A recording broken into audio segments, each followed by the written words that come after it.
Greetings, everyone, and welcome to day 2 of the Pipeline Safety Trust Conference, Protecting Air and Water Through Pipeline Leak Detection. I think we had a great discussion on Tuesday on protecting our air through methane leak detection, and I look forward to focusing today on protecting our water through the lens of the Colonial Pipeline disaster in Huntersville, North Carolina. Thank you, everyone, for joining us today, and thank you for your generous donations to support our work. We have over 200 people registered, and I'm looking forward to a lively and engaging discussion. We are recording today's session, and we will make both Tuesday's and today's sessions available for viewing on our website starting next week. As great as this week's discussions are, they still in many ways fall short of meeting face-to-face. And that is why, as I announced on Tuesday, I'm thrilled to say we will be returning to our in-person full conference in 2022. We have reserved the Hotel Monteleone in New Orleans, our conference home for many years, December 1st and 2nd, 2022, and I can't wait to meet all of you face to face. Please mark your calendars and stay tuned for details. Usually at this point in my introductory remarks, I tell the story of the Pipeline Safety Trust and why we exist, as it's important and powerful. But we are lucky to have Carl Weimer on today's panel, and I'm going to let him do that when he introduces himself a bit later, since he is a key part of that story. I took over from Carl as Executive Director of the Pipeline Safety Trust last year, and this spill has been a huge learning experience for me, as it highlights a broad spectrum of pipeline safety issues that need our attention, resources, and hard work. And while we will be focused on Colonial Pipeline today, these are insidious issues throughout the entire industry. Of course, one of the biggest of these is leak detection, the major focus of our conference this week. This spill really shows us the limitations of so-called leak detection systems, and just as importantly, the lack of regulatory requirements on them. Another one of these issues is inaccurate reporting. As many of us are aware, this spill was first reported as 63,000 gallons, and after multiple revisions now stands at 1.2 million gallons, nearly 20 times larger than originally reported. And both the North Carolina Department of Environmental Quality and Colonial themselves say that it is still most likely underestimated. Related to that, this spill highlights for me the fact that, unlike many other environmental disasters, pipeline accident sites and evidence under PHMSA's purview often remain in the operator's control as opposed to being taken over by investigators. And if this gasoline spill didn't highlight it enough, the recent cyber attack on the same line certainly did. Our nation is increasingly reliant on aging infrastructure that often appears to be managed for profit above safety and security. We'll spend today's session discussing these issues. We'll first hear from the Honorable Senator Natasha Marcus, North Carolina District 41, representing those residents directly impacted by Colonial spill. We'll then start a moderated discussion with our illustrious panel, and then we'll open it up to an audience Q&A. We won't be using a chat feature in Zoom for this Q&A. We ask that you email questions to questions@pstrust.org. Again, that's questions@pstrust.org.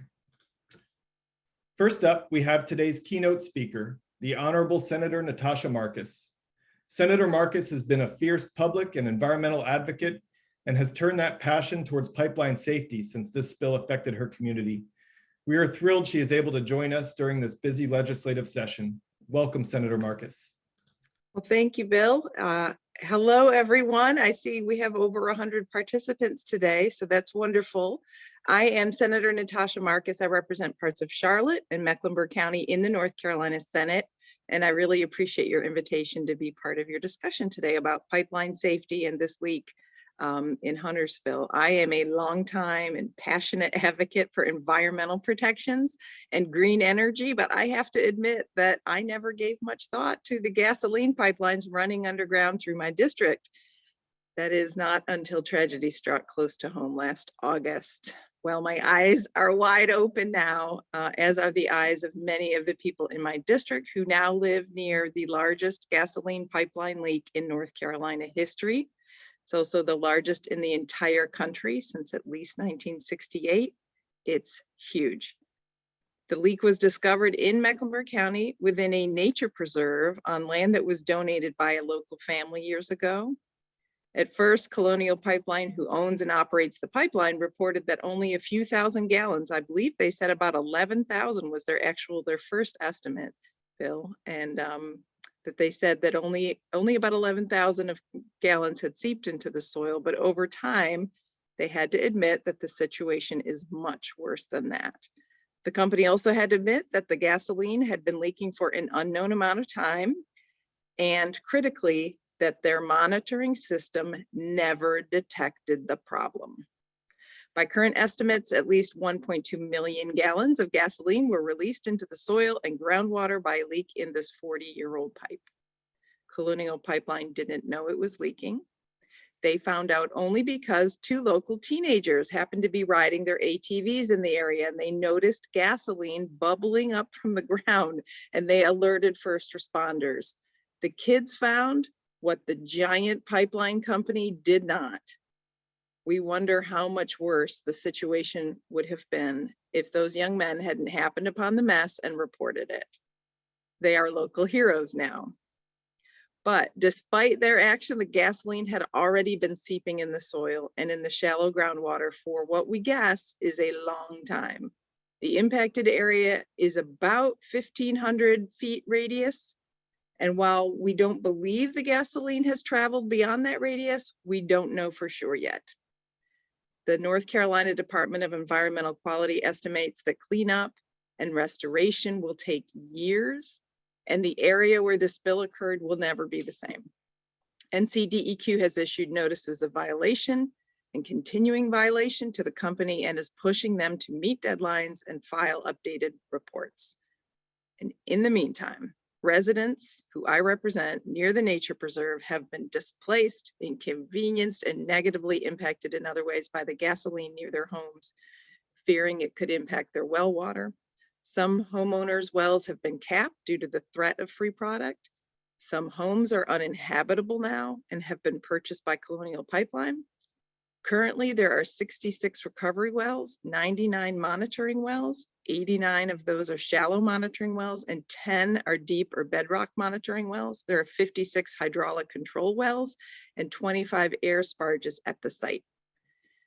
This week, or actually last week, the company passed the 1 million gallons removed mark, and they're still working. They're testing water supply wells on a weekly basis and monitoring air quality.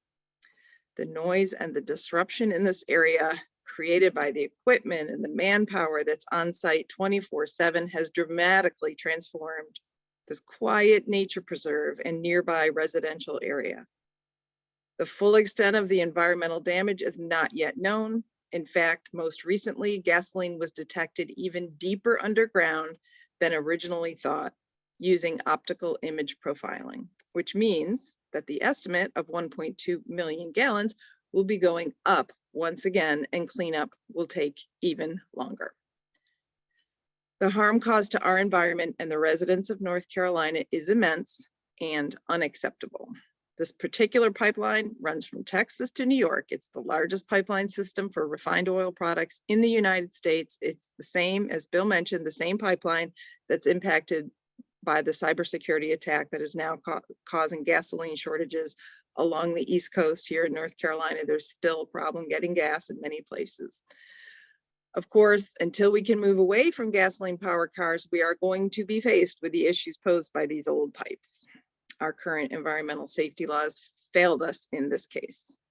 We clearly weren't watching closely enough as the gasoline seeped into the soil for so many days, weeks, or even months. If these aging pipelines had better repairs and better monitoring, this leak might never have happened, or at least would have been discovered much sooner when the damage could have been contained. I was surprised to learn that North Carolina, like many states, does not monitor the 1,000 or more miles of pipelines running through our state. Instead, we rely on the federal agency, PHMSA, or the pipeline company itself to be our watchdogs. Clearly, that's not good enough. So what is a state senator like me to do in this situation? Well, I believe that North Carolina has a duty to protect its citizens and environment from aging and poorly maintained pipelines like this. That is why I have introduced Senate Bill 549, Improve Pipeline Safety, to have the state take an active role to improve pipeline safety and reduce the likelihood of environmental tragedy on this scale from occurring again. It's the first time a bill like this was ever filed in North Carolina, and I'm proud of it. My bill directs North Carolina DEQ to, quote, study the condition, safety, and environmental impacts of pipelines that transport petroleum products in and through the state for the purpose of providing recommendations to the General Assembly on the need for additional funds or legislative changes to improve pipeline safety and protect the state's land and water from pollution caused by leaking or poorly maintained petroleum product pipelines. The bill also directs the division to evaluate and make recommendations for three things. First, damage prevention laws and programs that will lead to stronger incentives and requirements for pipeline operators in the state. Second, cost recovery mechanisms that will encourage operators to replace aging pipelines, because currently, as you probably know, operators have very little incentive to replace old pipelines until it's too late. So programs like this could prevent future costly spills. And third, improvements in emergency planning, management, and communication to improve communications among first responders, pipeline operators, adjacent landowners, and state and federal regulators. The bill also appropriates $200,000 for the study to be completed. So as I'm sure we're going to discuss later, Colonial Pipeline has had many spills, 32 in North Carolina since 2000. The one in my district was by far the largest, but there have been many more. Over half of those 32 spills that I mentioned have been caused by material or equipment failure. Colonial Pipeline admits that the leak detection technologies that they use on this pipeline cannot detect leaks like the one in my district. And the state of North Carolina does not currently have the authority to force Colonial Pipeline to be proactive with repairs and upgrades to its aging pipeline or its monitoring systems. So it seems clear to me that this bill is urgently needed. Now, the facts are, I am a member of the minority party in the North Carolina Senate. Not many of our bills even get a hearing in the North Carolina General Assembly. So I cannot tell you that my bill, as critical as I believe it is, will become law anytime soon. But I am doing all I can to get the word out about the tragedy in my district and the importance of my bill to improve pipeline safety. I do frequent local news interviews about the leak, which I believe helps to keep the public focused on the situation. And I keep in regular contact with residents who are concerned about the leak, providing them with updates as I get them, both from Colonial and from the state. I'm hopeful that my efforts, along with the increased scrutiny of pipeline safety in the news lately due to the cyber attack, that my bill might get the attention of some powerful legislators in our state who will see its importance and give it a hearing. If you'd like to help me advocate for this bill, I would surely appreciate your help. You can contact me by email at natasha.marcus@ncledge.gov. Hopefully we can share that with the group after as well, since that's a mouthful. Or you can find me online at natashamarcus.com and help me advocate for this bill. So I just want to say that in summary, the care with which we protect and preserve our natural environment says a great deal about who we are as a society and what we value. Ensuring that our land, water, and air is safe will have positive impacts reaching far beyond our lifespans.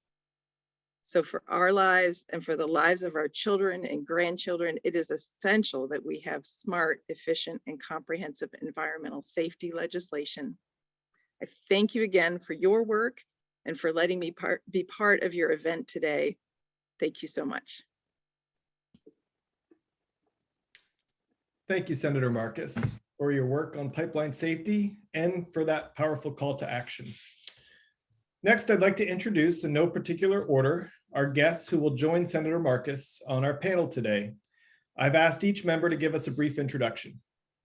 We did invite a representative for Colonial Pipeline to join us today. However, given the timing of the enforcement action from PHMSA, they were understandably unable to join us. So to represent the industry's perspective today, we are joined by Andy Black, President and CEO of the Association of Oil Pipelines. Thanks so much for being here, Andy. Hey, Bill, thank you. Thanks for the chance to be on this panel. We value the dialogue that we have with the trust and its members. One of the key parts of the AOPL mission is continuous improvement in pipeline safety. Colonial is a member of our association. I know Colonial deeply regrets this incident. They regret the inconvenience and concern that they cause neighbors and are committed to keeping them informed. I know Colonial takes full accountability for remediation of the location and deploying the resources required to protect human health and the environment. And I'm confident Colonial will be there until they are fully satisfied that the site has been properly remediated and restored. As folks there know, there's been a lot of work at the site to recover product, collect data on soil cleanup, and test surface and drinking water wells. We're all relieved that after more than 600 surface and drinking water well samples since last August, there's not been any detection of petroleum constituents in those collections. Crews have spent the last several weeks restoring the right-of-way and the surrounding area in the Ayler Nature Preserve, where grass is growing around work areas and pathways, and trees have started to bloom for the season. There are many questions about the incident and the root causes that Colonial, regulators, and the rest of the pipeline industry look forward to learning. Myself, I don't have any new information on the incident, but I can provide additional perspective on programs to detect leaks, respond to incidents, and to learn from this type of incident. Overall, we know that liquid pipelines have a good safety record, and the data shows that safety is actually improving. A safety meaningful metric developed jointly by PHMSA, the trust, and industry shows that pipeline incidents impacting people or the environment are down 38% over the last 5 years. Pipeline incidents impacting or involving corrosion or cracking, likely the category of this incident, are down 54% over the last 5 years. This is all based on PHMSA's pipeline incident database. So the government data is telling us that liquid pipelines are actually getting safer. A key question today, as you said, is how pipeline operators detect leaks and what we can do to improve leak detection capabilities. Pipeline operators use multiple complementary techniques and practices to identify leaks. There are pressure and flow monitors along a pipeline, automated systems that factor in additional factors like elevation changes and temperature, control room procedures to monitor and diagnose alerts, regular airplane and helicopter flights along the right-of-way looking for signs of leaks, patrols on foot and by vehicle looking for the same, and public awareness campaigns so that if anyone spots something, they know who to call right away. With all these technologies and procedures to detect leaks, we have multiple efforts to improve our capabilities. First, pipeline operators are updating industry-wide recommendations for computational pipeline monitoring systems to ensure the latest analytical capabilities are included. Second, pipeline operators are researching how to use machine learning, AI, to review large amounts of monitoring data to improve computational pipeline monitoring. Third, pipeline operators are field testing new technologies to see, hear, or smell a release, like cable retrofit systems along a pipeline to detect trace amounts of hydrocarbons, or acoustic balls that travel inside a pipeline listening for the sound of a leak. Fourth, pipeline operators are updating another industry-wide recommended practice, this on leak detection program management, to include the safety management system approaches that have been recommended by the NTSB and PHMSA. And finally, pipeline operators are implementing a new requirement from PHMSA to have leak detection systems applied outside of high consequence areas. Many pipeline operators already do. In the end, we need pipelines for access to energy, for delivery of affordable fuels, and for opportunity for good paying jobs. As the shutdown last week after their cyber attack showed us, the pipeline network we have today is a huge part of American life. Americans recognize that by showing support for pipelines by wide margins. We need to keep them safe, avoiding releases like we're talking about today, and detecting releases through improved leak detection technology. AOPL, Colonial, and the rest of the industry are working hard on that. Thanks again, Bill. Thanks, Andy. Next, we have the man I mentioned earlier, the longtime executive director of the Pipeline Safety Trust, Carl Weimer. I'm thrilled that Carl has stayed on part-time as our special projects advisor. And as I learn more about pipeline safety every day, the shoes I'm trying to fill seem to get bigger and bigger. Welcome, Carl.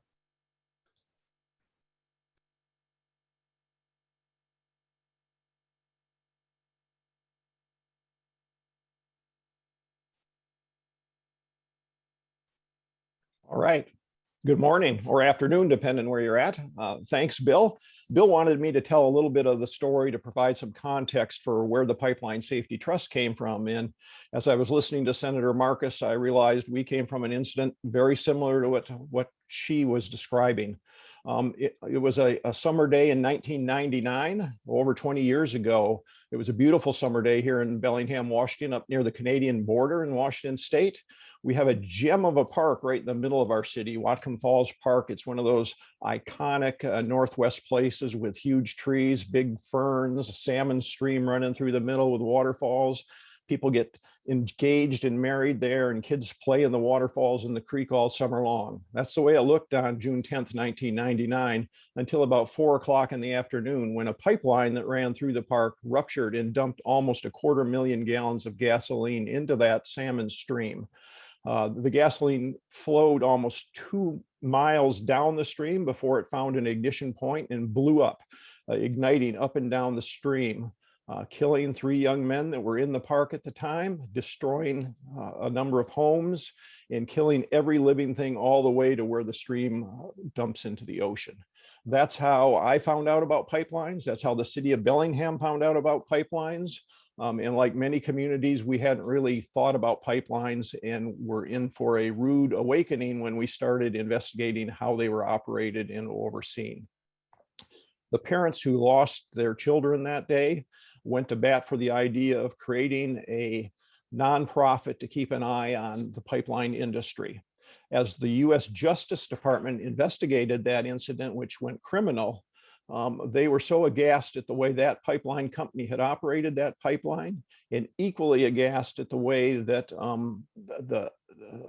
the federal regulators had failed to regulate that pipeline, that they joined with the parents and went to bat for the idea of creating a national watchdog to keep an eye on both the pipeline industry and the pipeline regulators. And that's where the pipeline safety came about. Trust came about with an award of $4 million from that criminal settlement. We've been around ever since that time, and we'll partner with anybody that's trying to push pipeline safety forward, whether that's community groups, state legislators, and often the pipeline regulators and the pipeline industry themselves, because they're the ones that pay the most attention to pipeline safety. So that's where we came from. You know, we're in front of Congress a lot. We work all over the country. And that's kind of the context of which I will be speaking today. What I really want to focus on a little bit today is kind of illustrated in this graph that shows the colonial incidents over the last 20 years. And there's 2 different incidents here. There's significant incidents. Those are more significant. And then the red ones are all reportable incidents on colonial. And if you look at this graph, you'll see that the incident rates are going up. The number of incidents are relatively small, but it's been increasing over the 20-year period. So I think as we explore these issues today, we need to look at this. One of the things this graph represents is what I would refer to as the integrity management years.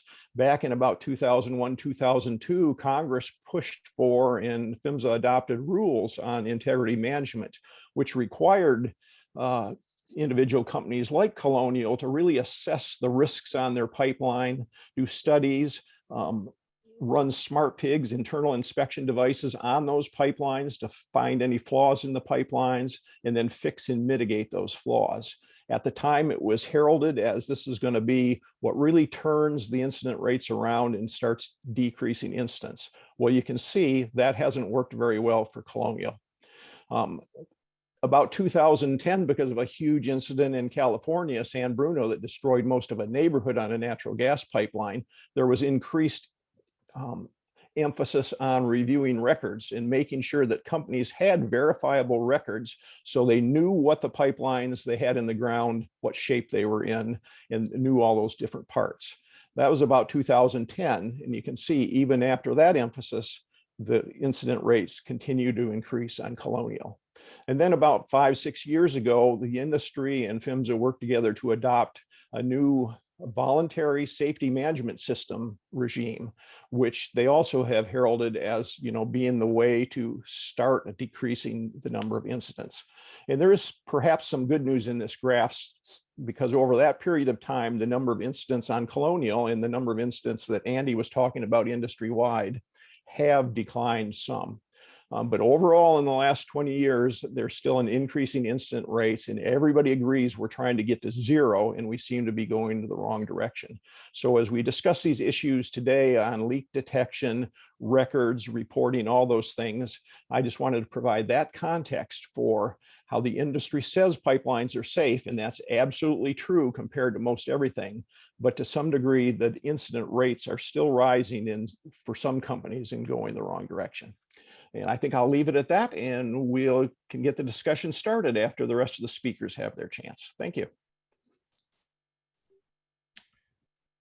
Thanks, Carl.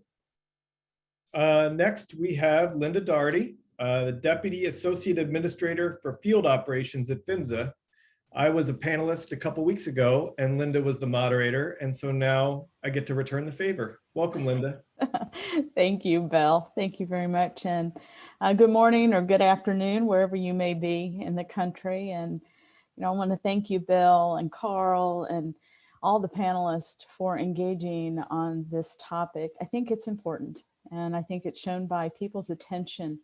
The Colonial spill is significant, and it's something that we need to spend some time thinking about and consider how we make changes. So just as a brief introduction, I oversee PHMSA's pipeline field operations, and that's about 180 inspection and enforcement personnel, our accident investigation division, and our community liaisons. Every one of those people are just amazing, and they are very dedicated to safety, public safety, and protection of the environment. It's important to us. Thank you. If you would ask, most of them would say that what we do is not because it's a job, it's because it's what we believe in. Safety is a core value in everything we do. So we have some amazing people to work with. I'm very proud to work with them, and also our state partners and our new state partners, like with the North Carolina DEQ, some folks that we are now meeting and engaging with. So good partnerships there. Day before yesterday, I stood at the failure site in Huntersville, and I've been with the Office of Pipeline Safety for almost 30 years. And I was really surprised at what I saw. North Carolina is so beautiful. I took a drive up there, and I was just thinking, this is just a gorgeous state. And the vegetation at the failure site in the Oler Nature Preserve is lovely. I mean, it's lush, it's green, it's just beautiful. It's what a park should be, right? And it's what people should be able to enjoy. And at the same time, I knew I was standing in the middle of a very large spill site. And I knew that although the trees around me that were just gorgeous and just had that, that glow, I knew that underneath them, beneath their roots, is a large volume of gasoline. And the juxtaposition of what I was seeing visually and the environment, and then I was seeing the monitoring wells and the recovery wells, it was one of those odd sensations. And I have to say, that's the first time in my career I have ever seen a spill of this magnitude that I didn't see a lot of earth moving equipment. And that's because of the nature of the spill. It's below ground. That doesn't make it okay. We have a large volume of gasoline below the ground, and it has to be methodically removed. And I am extremely grateful that those tulip poplars and hickory, I got a brief education on what was growing around there from some local folks. And I understand that those are shallow rooted trees, and that's why they were not adversely impacted at this point from the gasoline spill, but it could have been worse. It could have been a different environment. I'm so grateful for our colleagues in North Carolina and at the DEQ that have been working steadfastly and intensively with Colonial to clean up the site. And like someone said previously, I suspect they're going to be there for a long time. They got a lot of work ahead of them. You know, it's achievable, and I know they can do it, and good technology can bring them forward, but that spill should not have occurred. You know, when I stood at the site, and I actually, at one point, I was standing on top of the pipeline right where it had failed. And I was looking around and I started thinking about what ifs.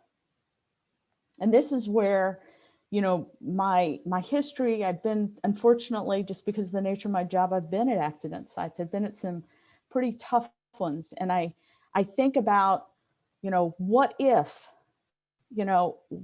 things had gone different? What if the release had been on the surface and impacted the forest, you know, and that vegetation? What if the kids that were riding those ATVs, what if the gasoline had pulled and it ignited? What if the leak had surfaced earlier and had been detected before so much gasoline had come out of that pipe? What if our regulations had more stringent leak detection requirements? What if technology was available right now, and maybe it is, that it would be more adept at finding leaks on, you know, small leaks on a large diameter pipe? You know, what if somebody could have predicted this event and prevented it from occurring?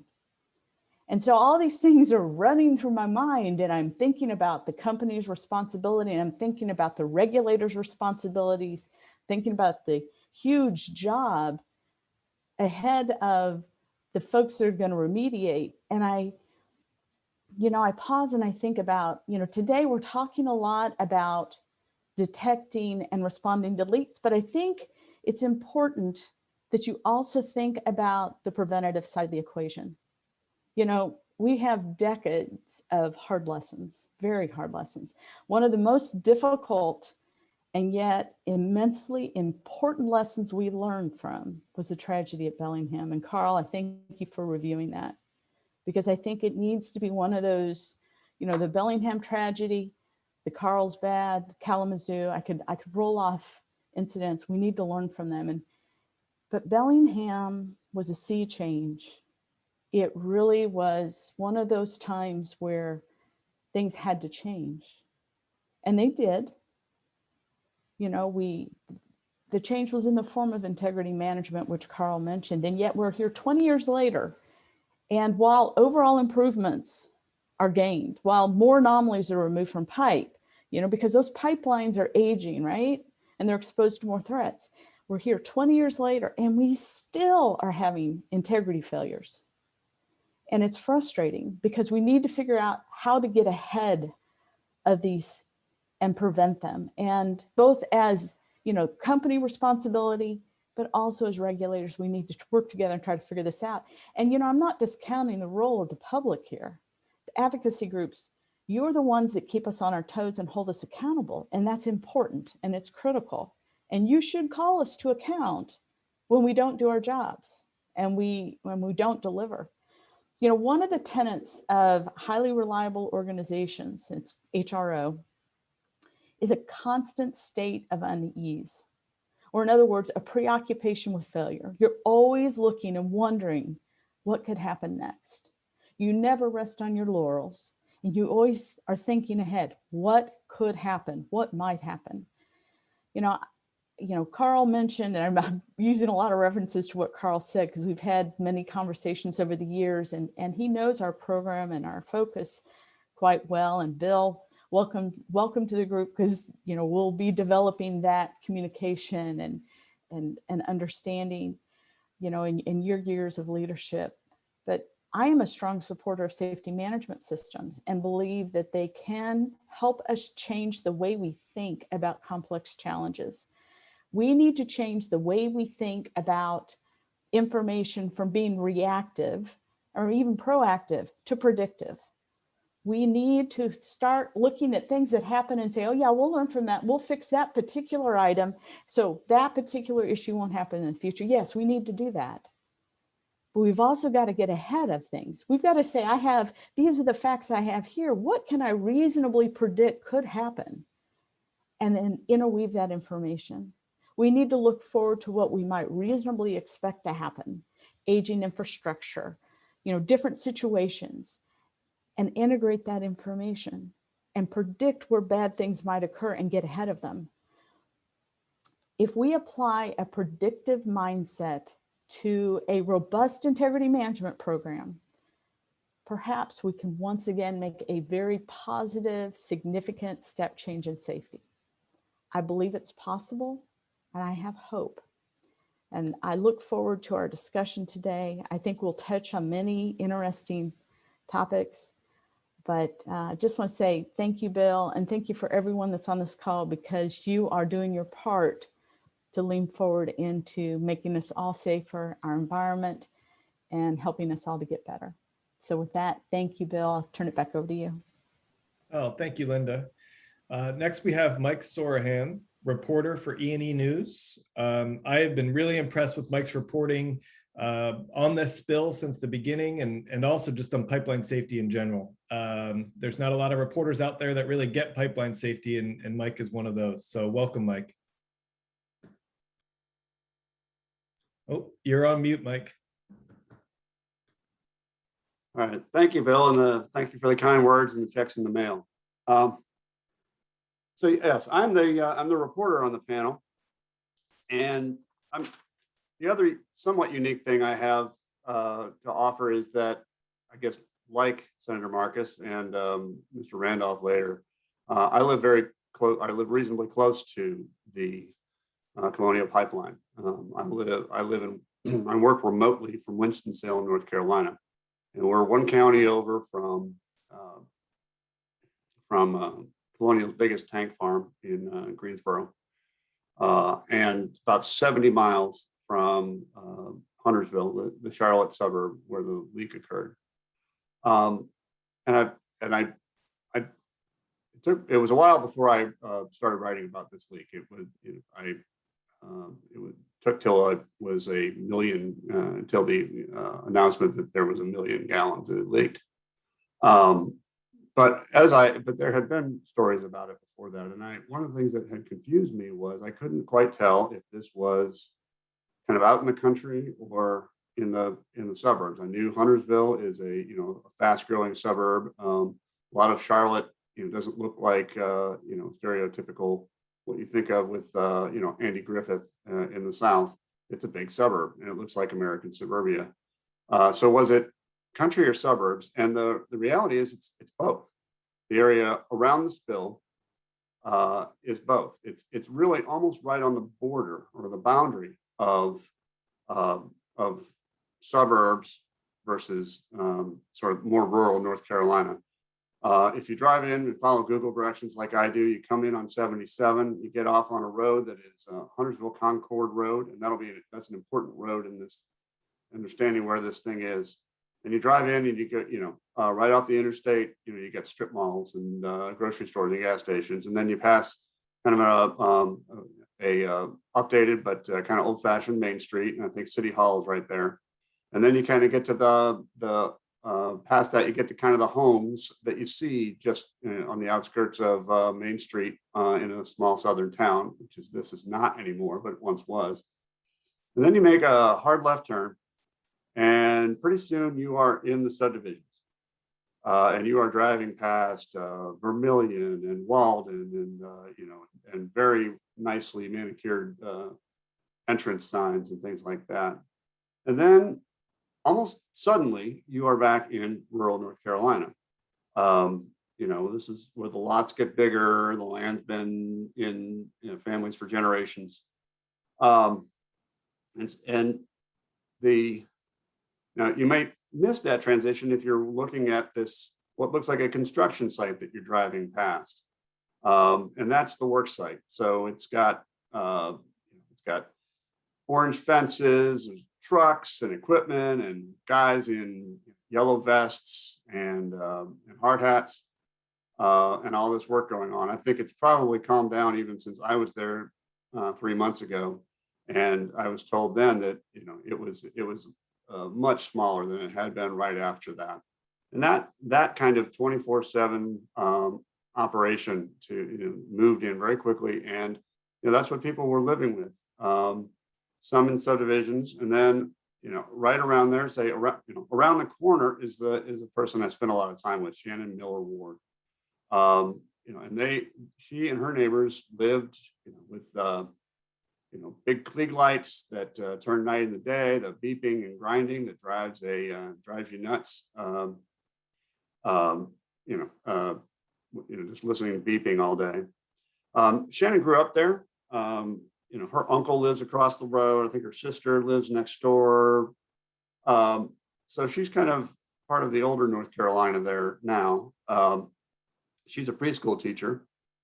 You know, one of the things she said to me that struck me was, you know, she's been worrying, you know, since August, whether she's been drinking gasoline.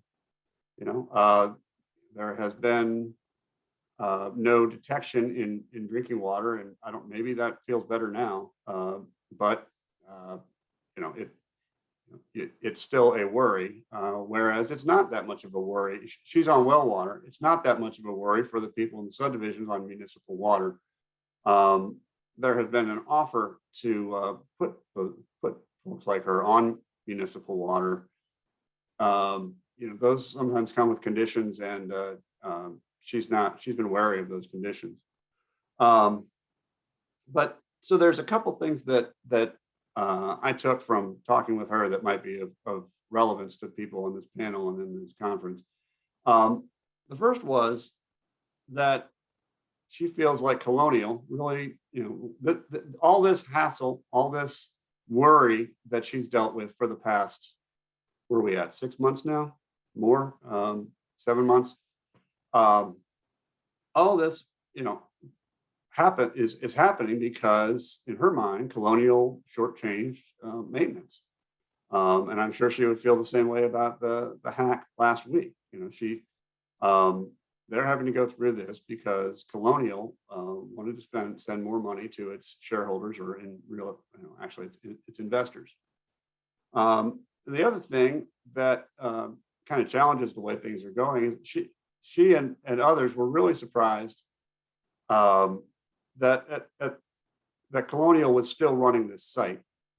That Colonial was running the cleanup, that Colonial had caused these problems, but was in charge of fixing it, and had control of the site. And, you know, in her mind, I think she said, you know, she kind of expected that at least there would be like a little shack somewhere where a guy from PHMSA or DEQ or whoever was relevant would at least be watching over, and, you know, and making sure, rather than, you know, she's hearing, oh, the you know, Colonial sent over a report to the state and reads it, and she thought the state would be doing those reports. What really stunned everybody, though, was, well, what stunned an even broader group of people was, you know, how do you lose 1 million gallons of gasoline? And, you know, that's what I wondered. I mean, that's a big figure. I remember, you know, a city council member tried to press one of the Colonial's people about it at one point.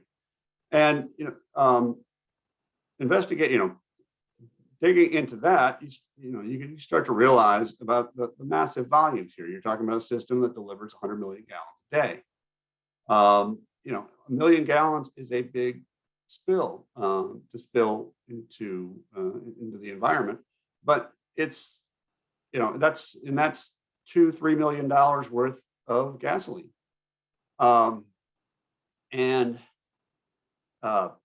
But, you know, that's in the couch cushions at Colonial. And I think 1 million gallons is a little bit like the drizzle when you don't take your hand quite off the gas pump when you're taking it out of your gas tank, or the pump handle when you're taking it out of the gas tank. And, you know, so that gets to, you know, the imbalance, and, you know, and what we, you know, how much we can believe the assurances of companies. I mean, I view this a little bit through the lens of looking at some of the pipelines that are being built, and they're having community meetings and explaining that we're safe. You look at the promotional materials. Our pipelines are monitored 24/7. But I'll skip past a lot of stuff and just say, look, there's a couple. I investigated this, not investigated. I researched this, and there's a couple of different leak systems. The smallest that I've seen is Dakota Access saying that they can detect spills down to I think 0.75%, 0.75%. But if you assume this spill went on for more than 3 or 4 days, that system, which is the most precise that I've come across, would not have caught this spill. And so there we are. It's a reminder you can have very big spills through very small holes from very large systems. So I'll cut it there. Thanks, Mike. And finally, we have Wayne Randolph, who's the Emergency Response Coordinator for the North Carolina Department of Environmental Quality. Thank you for joining us today, and thank you for the great work you and your team have done over the past 9 months or so, Wayne. Thank you, Bill. And thank you for having me today, Senator Marcus and the rest of the panel. First of all, I apologize for my video. I was having some technical difficulty with Zoom with my video, so hope everyone can hear me okay. I'll start off just giving a little background about myself and then what our department is and our role here. Like Bill said, my name is Wayne Randolph. I'm an emergency response coordinator as well as a branch manager for our branch head for the Department of Environmental Quality, the Division of Waste Management in the UST section. I'm also an emergency support function ESF 10 coordinator. I work directly with the U.S. Coast Guard, Environmental Protection Agency, North Carolina State Emergency Operations Center, and county emergency managers on issues related to petroleum and hazardous substances during natural disasters. I have more than 25 years experience working in the environmental field throughout the United States in both private industry and government sector. I have a Bachelor's of Science in Geology from Edinburgh University of Pennsylvania. I'm a licensed professional geologist in Louisiana. I've received my Certified Public Manager certification through DEQ, and I'm also a former sergeant in the United States Marine Corps. For our department, the department is the lead stewardship agency for the protection of North Carolina environmental resources. DEQ's Division of Waste Management regulates solid waste disposal, hazardous waste management, underground storage tanks, and Superfund cleanup. The underground storage tank section has regulatory authority for the cleanup of gasoline spills in our state. However, Gasoline Pipeline Safety Authority lies with the Federal Department of Transportation Pipeline Hazardous Materials Safety Administration, or FSMA.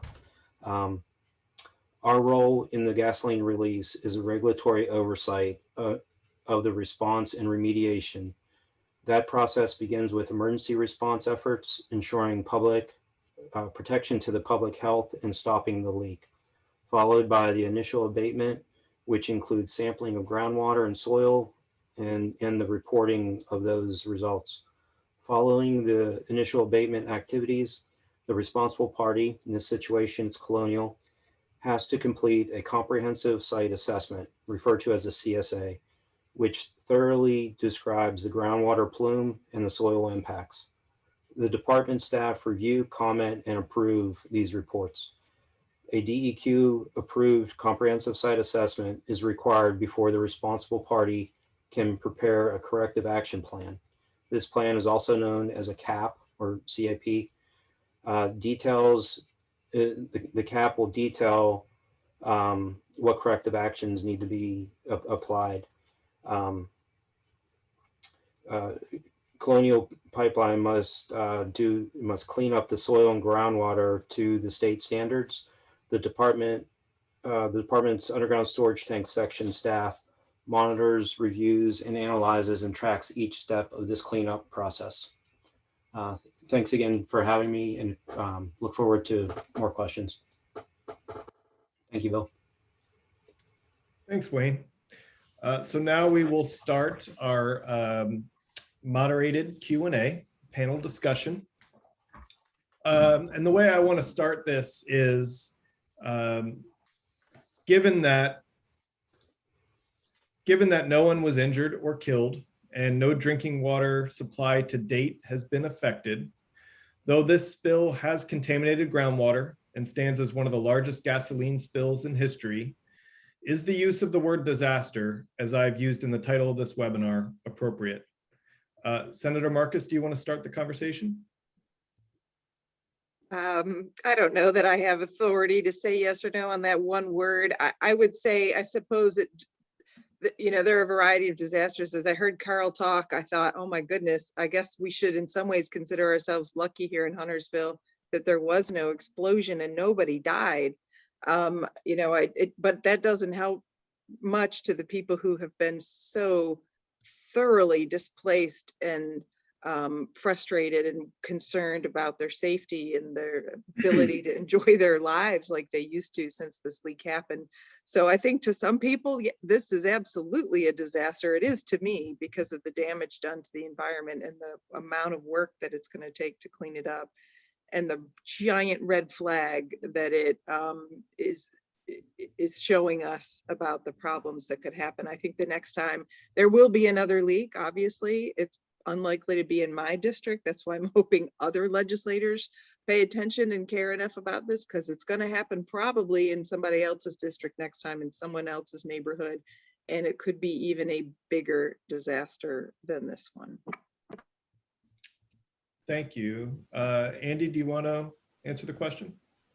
Sure, Bill. Whatever word you choose, this is an incident that Colonial takes seriously. The rest of the industry takes seriously. We have a practice of learning from incidents, and we're ready to find the results of the investigation on what happened here, and then rolling lessons into improvements for the industry.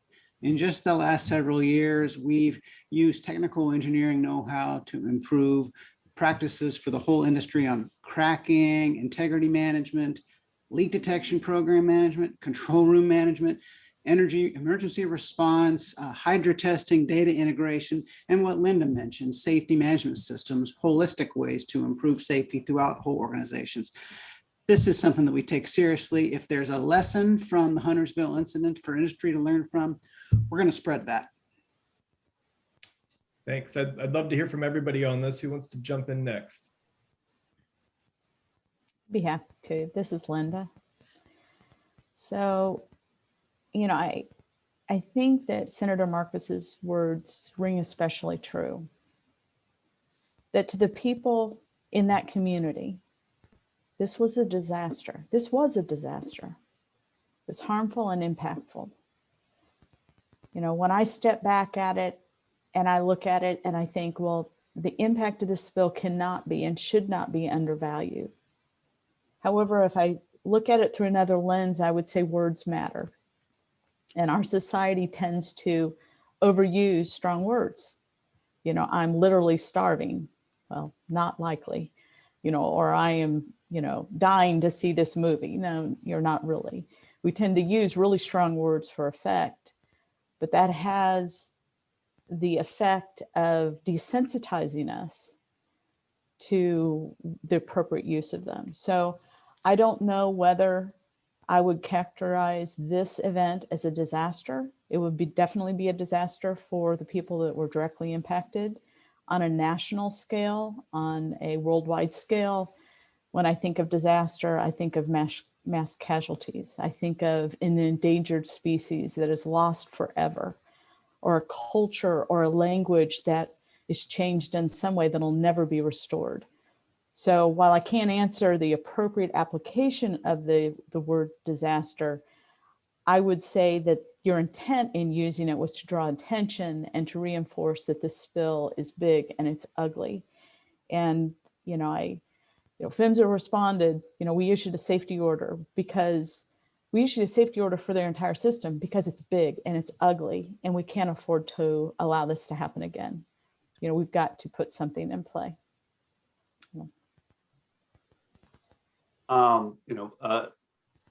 I am somebody who has to play around with words a lot myself. And when I first saw this question, I kind of thought, oh no, I was thinking of headlines that we'd written, and I thought, no, I don't think an editor would let me call it a disaster. But I went through our coverage, and we never called it a disaster. But there was one part where I said that that small spills that can't get detected can still turn into disastrous spills. So that's kind of where my thinking has gone before I was even thinking about it.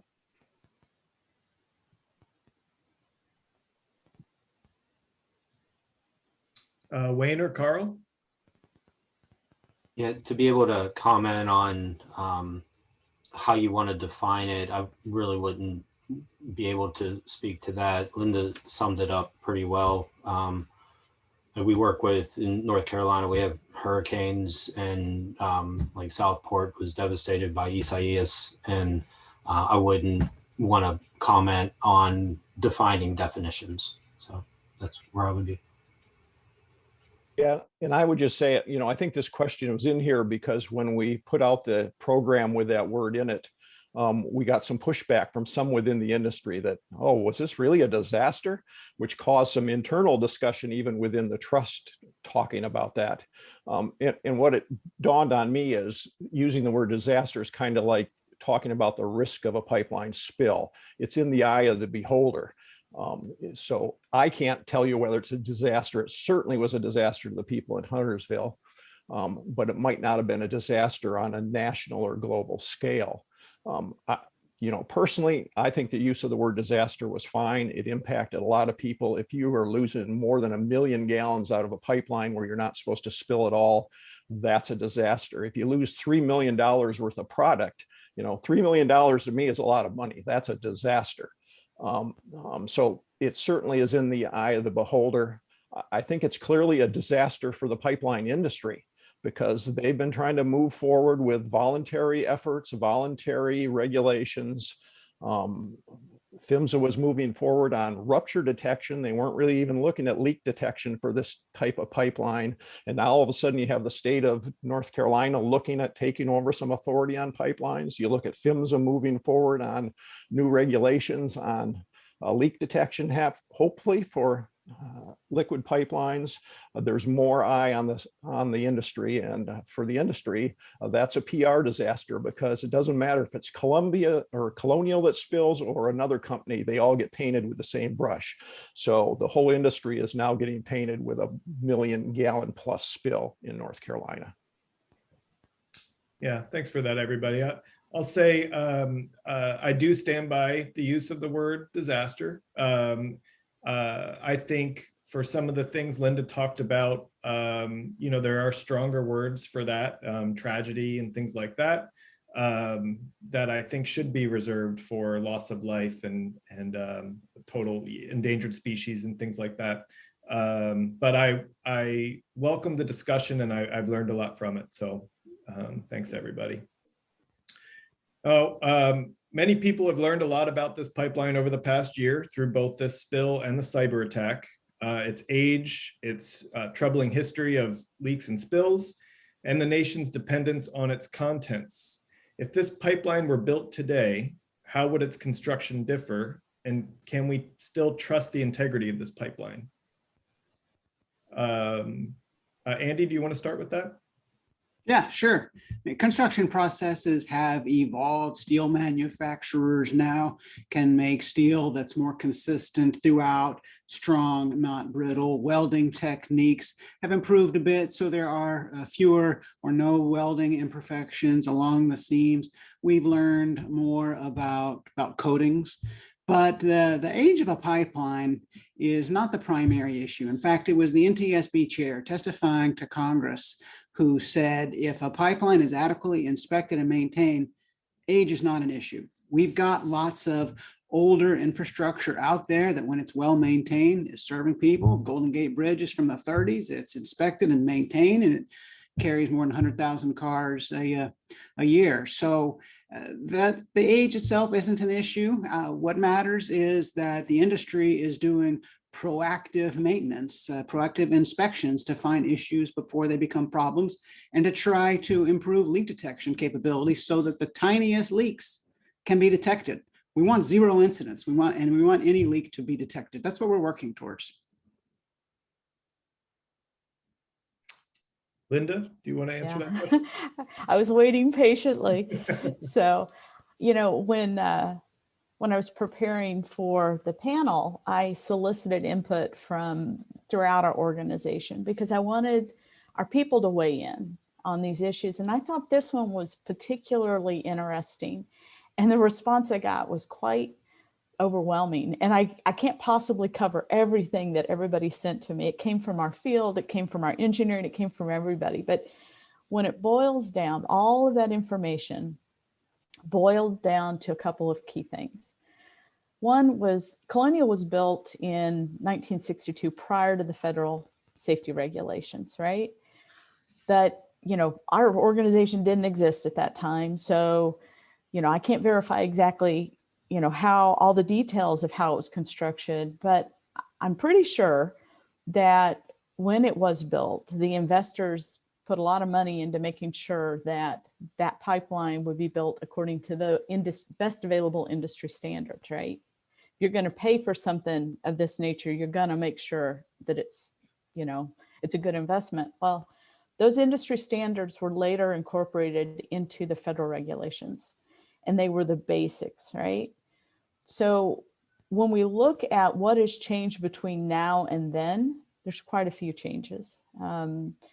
You know, as Andy said, age may not be a determining factor, but a pipeline is exposed to more and more risks over the years, right?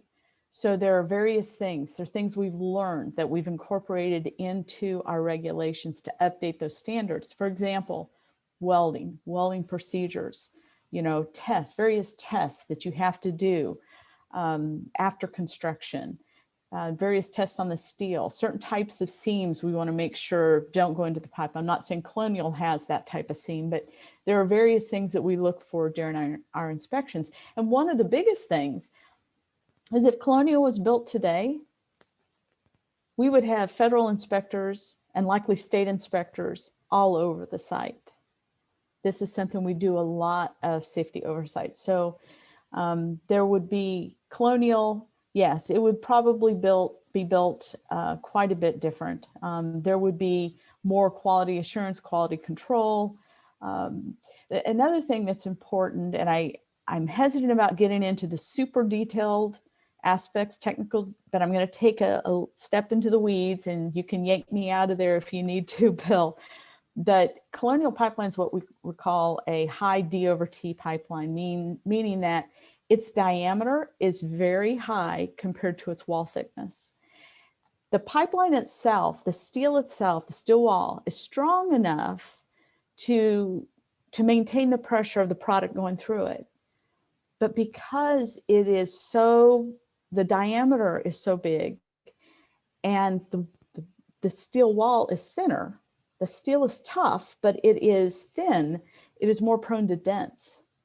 And so what you end up happening there is you have a vulnerability. It's a threat that has to be addressed through their integrity management. And, you know, there's something will probably come up a little bit later, you know, the actual cause of why this line failed and why we saw a dent on the line and how it led to this release, you know, can be traced back to how it was built, its design. I mean, it comes back to that and how it was repaired. But one thing I want to say, and this is the last item I'll say here, is that no matter when a pipeline was built, pre-code or after code, no matter how it was built or how it was constructed, it is the company's responsibility that operates it to do it safely, period. If you have a pipeline that's built like a tank and it can operate very well, good, maintain that safety. If you have a pipeline that has integrity threats due to the environment, due to exposure to excavation, whatever the case may be, it is still the company's responsibility to keep it safe and to address those integrity threats and to make sure that the public and the environment is not put at risk. So, long answer to a short question. Thanks, Linda. Carl, do you want to chime in and also address the last part of that question, that can we still trust the integrity of this pipeline? Yeah, I'd be glad to. And I think Andy and Linda did a good job of talking about the construction that has changed and how we've got better steel and better coatings and those types of things now. My concern is something that Andy said, that if a pipeline is adequately operated, maintained, and inspected correctly, the age of the pipeline doesn't matter. The problem with that is when you look at, and PHMSA puts up some great graphs on their website now that shows failures by age of pipeline. And if you look at those graphs, what you see is pipelines are pretty stable for a long period, 30 or 40 years of their life. The number of incidents doesn't change. But all of a sudden, when you start getting 50, 60, or 70 years old, that graph starts going up. So that shows that companies aren't taking those risks of those older pipelines. They aren't adequately maintaining, operating, and inspecting those pipelines, or you wouldn't see the number of incidents increasing on those older pipelines. Thanks, Carl. Next question would be, how do we, as members of the public, get independent information about this release and the cleanup effort to assure transparency and relevance? Linda or Wayne, do you want to start on that? I'm going to start out and then I'll toss it over to Wayne because I think he can give the better answer here. So first, I want to give a huge shout out to North Carolina DEQ. Wayne's team, I mean, they've been amazing. And their website, if you haven't taken a look at their website, you should. There's a lot of information on there. And compliments to your folks, Wayne, that's impressive. When it comes to PHMSA's investigation, I will tell you that this event was frustrating, I think, to everybody. And I include the company in this as well. I think that they were frustrated as they began to understand the nature of the spill and how big this really was. I don't think that when they first went out and saw that they had a spill, I don't think that they anticipated what this would turn out to be. And we certainly did not. Maybe we should have, but we did not. And so the information just kind of eked out slowly over months. And there was great frustration of, why don't we know? When are we going to get the results? And, if we are typically, if there's an event of this magnitude, we have a large spill, we have information available, we share it much earlier in the investigation. In this case, there were so many things we didn't know that we had to pace, what we knew, what we could confirm. And so we weren't able to release much information because we were learning it basically the same time everybody else was. Now, I will say this, and it's just the truth. When we do investigations, we know the public needs to know what's going on, but we also have a responsibility to make sure that whatever information we release, we know it's accurate. Because if you give out bad information, then you lose the trust of the people that are relying on you. So we always want to make sure that the information we have is accurate. And we will not release information if we believe that the release of that information could endanger either our investigation or any enforcement. We have to wait until the case is closed or the investigation reaches a certain point, and then basically almost everything we do is available to FOIA. And I know that frustrates people a little bit because they want to know. They want to know what's going on. And sometimes we just can't release it. But I would, again, I'd close out by just saying, I think the North Carolina DEQ has done an amazing job in this area. So over to you, Wayne. Well, thank you for that. Yeah, if anyone's looking for reports or correspondence that we've had with Colonial on this, we're posting everything on our website. So as soon as we receive it, we take time, read it, review it, and then get it to our public information officer, and she'll post it on our website, so for everyone to comment on. Did that answer your question, Bill? Yes, it did. Senator Marcus? Yeah, and I will just add that I hear from residents frequently who say, I don't know what's happening and I wish I knew more and I don't feel like I'm being communicated with. And so what I've done is try to step into the gap and say, as your representative, now that you've told me you want information, I will add you to, we've just put together a listserv through my office of email, because people don't really like to be told to go to a website and read. They want to be communicated with. And so we send out regular email updates when I get information, if it's new from Colonial or if it's from North Carolina DEQ or maybe a reporter or wherever the information's coming from. I try to make sure residents who I think have a right to know as soon as the information is public that they get it from me. So that's the service I'm trying to provide. I'm committed to sharing what I know as quickly as I know it with residents. So people, again, could get in touch with me if they want to be part of that listserv audience. Great, thank you. I can, Mike? so I was actually surprised. In writing about this, I've been able to find a good amount of information. But I think, like I said, the person I talked to out there, I think a lot of people are surprised that the regulator or, that I think in their mind, the EPA would come in with trucks, because I think more people know EPA than PHMSA, but the EPA would come in with trucks and own things and then just send the bill to the company later. And that brings out a lot of information. I think people, I'm not suggesting either way, but I do think that when people hear, oh, well, the report was filed by the company, that kind of surprises them if they're watching really closely. One of the things I've been curious about was I heard many times, well, several times when I was reporting this, that when Colonial went back and removed a piece of the pipe and sent it for metallurgical testing, that they weren't required to do that. And they did that of their own volition. It kind of surprised me that we could, and now that has been, and that's in the safety order, we have some information about that. It surprised me to think, and I never did run down and check whether that was optional, but it surprised me to think that that we might have gotten through this without ever finding that out, given how, whether it's a disaster or not, this is a very important pipeline. When it stops running, we've seen the problems. And when it leaks, we've seen the problems in Mecklenburg County. And then the last thing, and this might be a little more controversial, but as part of this, I've learned that there is forms that talk about how much pipeline companies like Colonial spend and what their net is. And, we've reported a couple times, Colonial in 2020 brought in, I think about 1.1 billion, a little more than $1 billion, and netted about 422 million.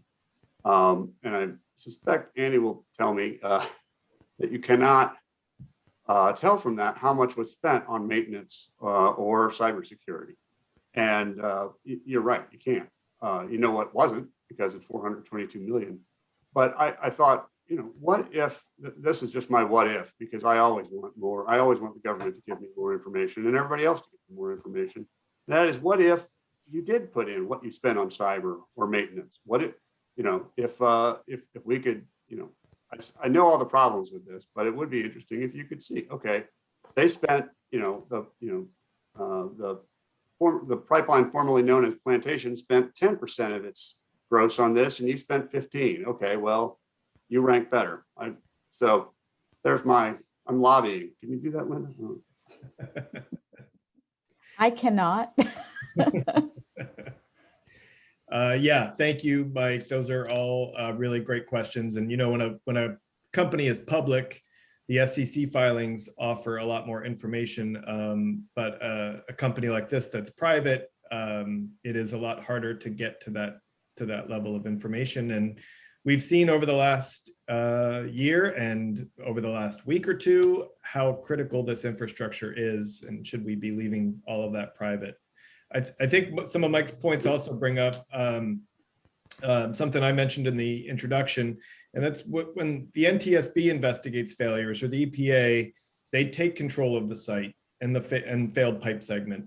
However, following standard PHMSA practice, control of the incident site and evidence is held by the operator, even in situations where criminal violations might have occurred. And how does that practice impact the integrity and transparency of investigations? You want me to take that one? Sure. I'll start off the conversation. So I think it's real important to understand there's a difference between a NTSB investigation and a PHMSA investigation. PHMSA investigations, both organizations have different investigatory and statutory authorities. They're designed differently. NTSB's primary focus is to look at causal determinations.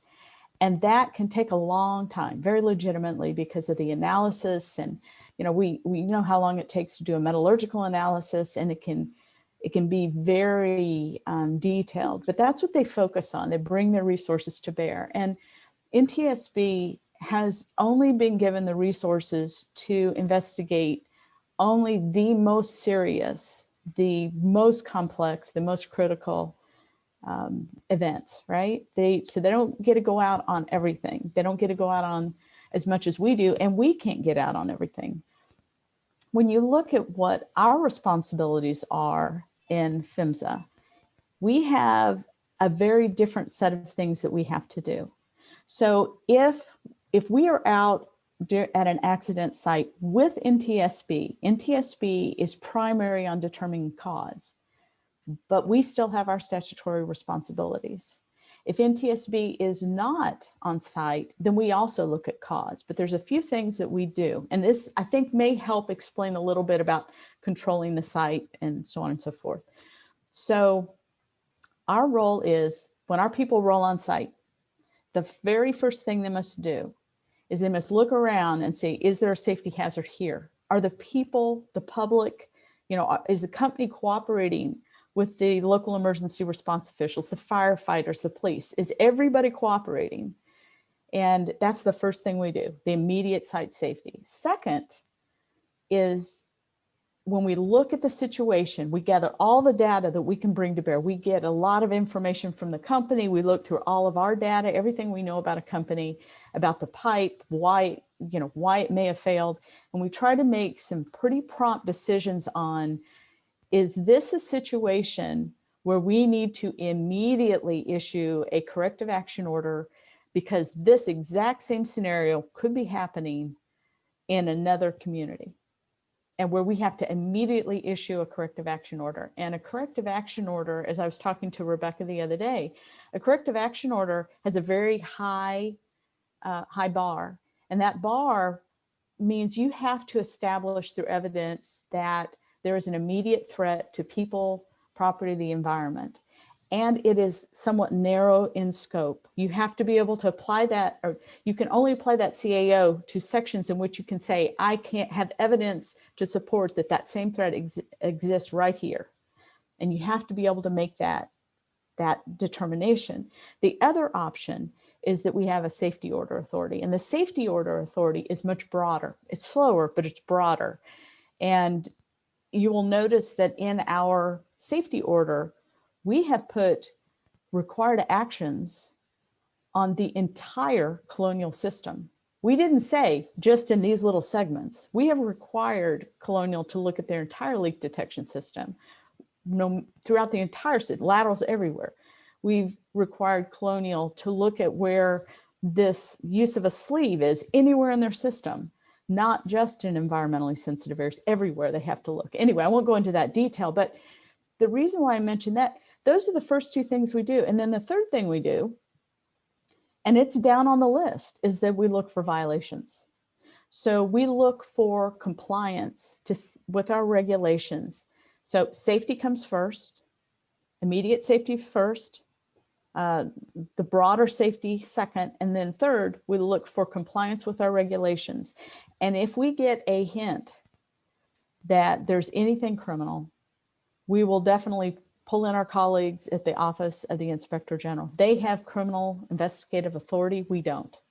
So we are trained, our folks are trained to look for things, discrepancies, things that don't look right, and we get a whiff that there's something criminal going on, we pull them in. Now, as far as securing the site, it is not apparent what we do when we investigate. And I understand, I was listening to Mike talking about the metallurgical analysis.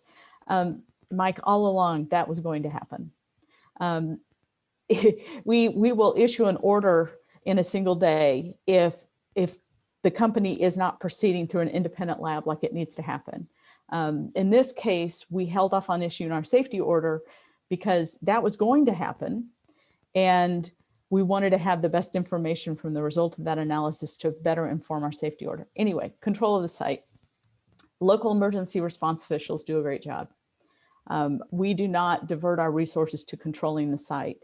We do, however, have a lot of controls in place. When it comes to chain of custody of the pipe, when it comes to metallurgical protocols that must be followed during the examinations, we're in there controlling the information that's part of our investigation, that we need to see exactly what happens, preserving evidence. We definitely do that. We aren't very flashy about it, but we are definitely in charge of the accident site. You know, another thing that I'll just point out is someone say, oh, when you have people on site, when it goes out of your site, could somebody mess with it, with a pipe sample, like if a pipe's been cut and it's being sent? Well, you have your chain of custody, but also the reality is, if someone is going to try to mess with a piece of steel pipe, it's very obvious that it has happened. And I don't know of a single instance where someone has messed with pipe. I know of one instance where somebody did something stupid. This is about 10 years ago. And we actually had people that caught them in the process of doing something, and we stopped them. But it wasn't, I don't believe we determined that was intentional. That was more of just someone who didn't know better. But we do have some controls that are in place. We have different requirements, different objectives than NTSB, and we'll invoke whatever authorities we need to get the job done. So thanks, Linda. Does anybody want to add to that before we move on? Right. I was just going to say, one of the things that that I think gets forgotten a lot is to look at the mission of every agency. And I think a lot of people have, when they think of regulatory agencies, they kind of think of EPA. And EPA was created at a time when, I was 4, but or 2 maybe. But from what I can tell, people thought there was a real problem, and we needed to send some people in to fix, I know the Cuyahoga River wasn't really the incident, but the Cuyahoga River's on fire. We need to send somebody in to put out the fire. PHMSA just got different authority when it was created. It wasn't created by the Congress that existed in 1970, which was Democratic and more liberal. It was created after the contract with America, so it has different and restrictions, and some people would say has a lot more restrictions on it. Well, has different, and some would say more restrictions on its authority than say an EPA. Yeah, thanks for that. Bill, if you'd like me to say something about what to say, like, yeah, when please. when we look at this, our emergency, or our first action is the emergency response aspect, where we're looking to protect human health, public safety, and the environment. So we look to stop the release from happening. Well, when we look at that, we go to the responsible party, which is Colonial, and direct them to do that cleanup, and to stop the leak, to do the initial abatement, and like the things that I mentioned before, the comprehensive site assessment and follow through with the corrective action. We direct them to do that work because they're the responsible party. They caused the release by whatever means. And with the regulatory oversight, we make sure that they're doing that according to what our statutes are within the state. So that's our involvement with it. With the causation of it, that plays into it. But our primary, like what we're looking at first, is public safety, and then ensuring that the cleanup happens. So just to put that out there. Yeah, great. If I can just say that, to put it in terms that's not so much regulatory talk and more just real people on the ground, the way I explain to people is that you may be seeing Colonial Pipeline in charge at the site because they're the ones with the trucks and the workers and the mini office that they have set up there. So that's what you're seeing. And they are responsible for the cleanup. We want them to be responsible. They have to pay for all this work that's being done because they caused the spill. But that doesn't mean that all state regulators and federal regulators are hands off and just sitting back waiting to get reports from Colonial. They double check everything. I know NCDEQ is on site. I think it's twice a week at least to see with their own eyes as well. So what it looks like on the ground to people versus what's really happening are two different things, and that's why I feel confident that Colonial can't get away with things. And they can't change the numbers. They can't say they're extracting gasoline, but they're really not. They can't say that they're not impacting the air quality in a negative way, and then really get away with it. Regulators are watching them, and that's the way it should be. Yeah, thank you, Senator. Thank you. So to talk a little bit about leak detection, to set a little context, Andy, if you wouldn't mind, when we say leak detection system, can you give a brief description of what we're talking about? It's a couple of different things. It's a control room looking at information available from sensors and flow monitors. They are assisted by computational pipeline monitoring, right? A computer that's factoring in other variables. And also anybody that's patrolling the right of way. But you should be able to do calculations in a control room. We're really good at detecting ruptures. What the technology is not yet perfect at is detecting pinhole leaks. And unfortunately, that's the case here. While it was large in volume, it was tiny and imperceptible on our current systems. So that's why we're trying to improve the technology. But a leak detection system is not just one piece of equipment. It's a whole series of strategies and practices. Yeah, great. That's exactly what I was looking for. So this type of leak that you describe on this large diameter pipe, it's a small leak. What leak detection technology is most capable of detecting a leak like that? Well, I think it depends on the operating environment, right? PHMSA did a congressionally mandated study and they saw how different every pipeline is. What are they carrying? What's the elevation? What's the temperature? Many different factors. And they concluded that there's not one system that works perfectly. So the practice is to employ a leak detection system, have it be based on an analysis of your particular pipeline, and that's part of what PHMSA regulates you for.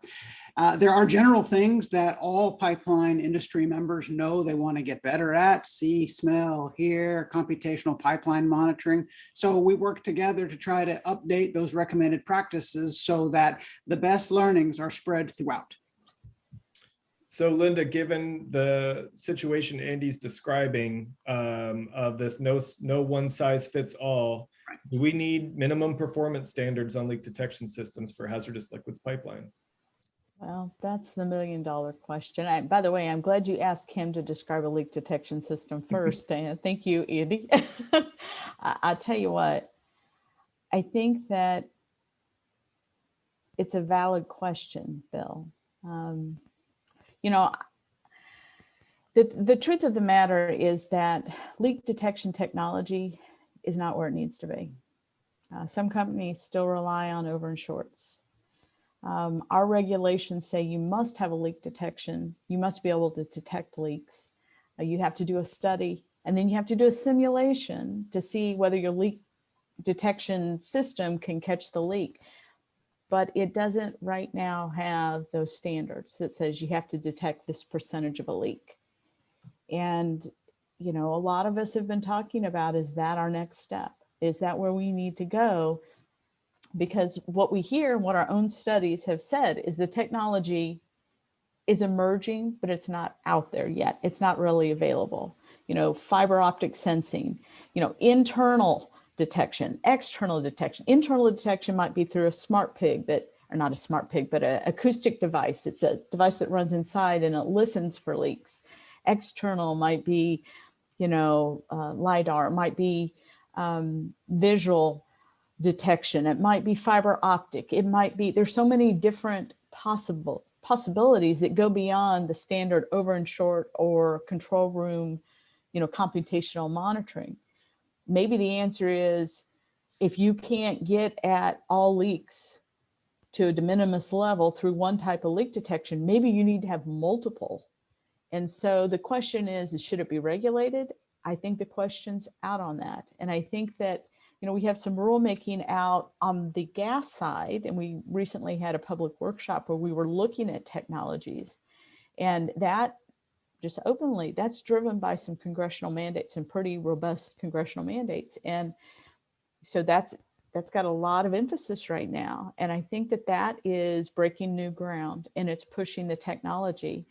My personal expectation is that technology is going to be applied to liquid lines. And if we need to put performance standards in, maybe that is where we need to go, because a leak of this magnitude is just, I think we all agree, it's unacceptable. And we have to figure out how to crack the nut and make sure things like this are detected so they can be remediated and stopped, or perhaps predicted before they even occur.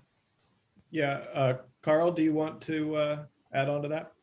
Yeah, as one who's been in front of Congress asking for standards and pushing regulations about this for a long time, I guess I'd just like to say that I think there's still a need. I mean, I think PHMSA's own safety order said that Colonial didn't have computational monitoring on this section of pipeline. So maybe one of the standards is that you at least add that in. So you have those two layers of not just seeing what you send out one end and comparing it to what goes into a tank at the other end. You have some computers doing that too. A couple of states, Washington and Alaska, are the two that I know of, have standards. I don't think they would have helped much in this situation, because I think Alaska has a 1% standard, and 1% of 50 million gallons a day that go through line one on Colonial would be 500,000 gallons a day could be leaking without kicking in that standard. So depending on how long this went on, it might not have caught that. But certainly when you look at a company like Dakota Access, who doesn't have the best reputation in the country right now, saying they can catch a leak at 0.75%, and then some of the rest of the industry saying they can't do anything, they're more in the 3 to 5% range. 5% of what goes through Colonial would be 2.5 million gallons a day could be leaking. So you could at least push the industry towards that 0.75% that Dakota Access claims that they can do. And pushing the industry to move that direction would help this technology improve too. When you just leave it up to the industry to decide what leak detection means, there's no push to improve the technology.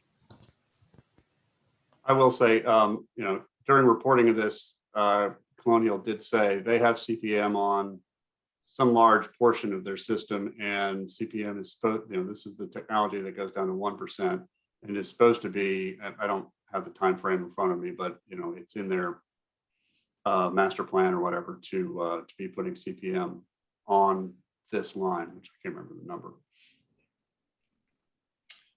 Yeah, this has been a big eye opener for me in the last year, learning that how I guess the lack of sensitivity on leak detection systems and what we're really talking about. I had a lot more faith in our pipeline system than is here, and especially on a large diameter pipe like that, those low percentages really add up as we're seeing.